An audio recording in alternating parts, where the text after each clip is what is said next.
নমস্কার। ইনফোলিপের বাণী ও কথা পর্বে সকলকে স্বাগত। আজ দিনটি সমাপ্ত করব ঠাকুরের একটি ঘটনার মধ্যে দিয়ে। প্রসাদ সম্পর্কে ঠাকুরের গভীর শ্রদ্ধা ছিল।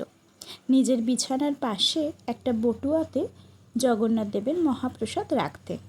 রোজ ভোরে প্রণাম করে একদানা খেতেন, ভক্তদেরও দিতেন। কেউ নিতে অস্বীকার করলে বলতেন, খাও, এতে ভক্তি লাভ হয়।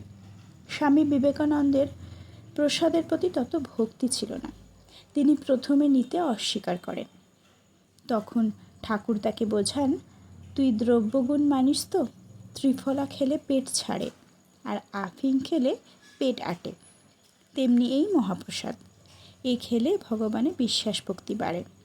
এরপর স্বামীজি প্রসাদ খেলেন। ঠাকুর প্রসাদের অমর্যাদার কথা শুনলে বিরক্ত বোধ করতেন। তিনি জগন্নাথ দেবের মহাপ্রসাদকে সাক্ষাৎ ব্রহ্ম বলতেন। গঙ্গা জল আর বৃন্দাবনের রজকেও সাক্ষাৎ ব্রহ্ম বলতেন। প্রথম ঠাকুর ঝামাপুকুর লেনে দিগম্বর মিত্রের প্রাসাদে পূজা করতেন। রোজ ঠনঠনে মা কালীর কাছে গিয়ে বসতেন। পরে নিজের মুখেই একদিন স্বামী শুভদানন্দ মহারাজকে বলেন, তোদের পাড়া আমার জানা আছে, ওখানেই ঝামাপুকুরে বেচু চ্যাটার্জি স্ট্রিটে আমি প্রথমে ছিলাম। আমার দাদার চতুষ্পাটিও ওখানে ছিল। তোদের বাড়ির পাশে মহেন্দ্রের বাড়ির সামনে ওদেশের নকুর বোষ্টমের মুদিখানা দোকান ছিল।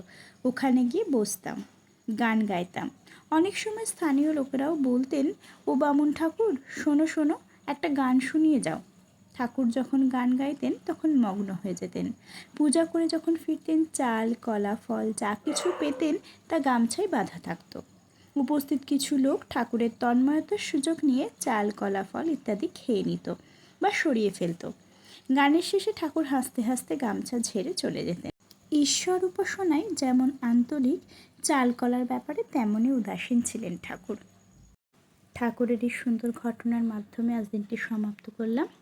সকলে ভালো থাকবেন, সুস্থ থাকবেন, আনন্দে থাকবেন। ঠাকুর, মা, স্বামীজি, গুরুদেবের চরণে প্রণাম জানাই। আগামী দিন আপনাদের মঙ্গলময় হোক এই কামনা করি। সকলকে শুভরাত্রি। ধন্যবাদ।